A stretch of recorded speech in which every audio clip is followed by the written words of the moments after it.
ពួកយើងដែលរស់នៅក្នុងប្រទេសកម្ពុជាបានទទួលការការពារដោយការលះបង់សាច់សោះឈាមស្រស់របស់កងទ័ពយើងទាំងអស់គ្នា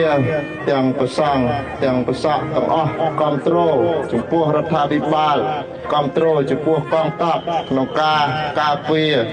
ប្រឆាំងដាច់ខាតចំពោះការឈ្លានពានរបស់ប្រទេសថៃមកលើពួកយើងថ្ងៃនេះសូមឧទ្ទិសនៅការគោរពចំពោះកងទ័ពដែលបានពលីជីវិតក្នុងការប្រយុទ្ធប្រឆាំងនឹងពួកថៃដែលឈ្លានពានរបស់ពួកយើងហើយយើងសូមចងចាំនៅការលះបង់ដ៏ធំធេងរបស់អស់លោកការពារទឹកដីរបស់យើងខ្មែរទាំងអស់គ្រប់និន្នាការនយោបាយនៅពេលនេះលោកត្រូវដាក់ចោលនៅអ្វីគ្រប់យ៉ាងទាំងអស់ប្រកាន់យួនស្មារតីជាតិការពារទឹកដីបើសិនជាពួកយើងជាពលរដ្ឋខ្មែរទាំងអស់នៅក្នុងប្រទេសកម្ពុជាសាមគ្គីគ្នាជាធ្លុងមួយ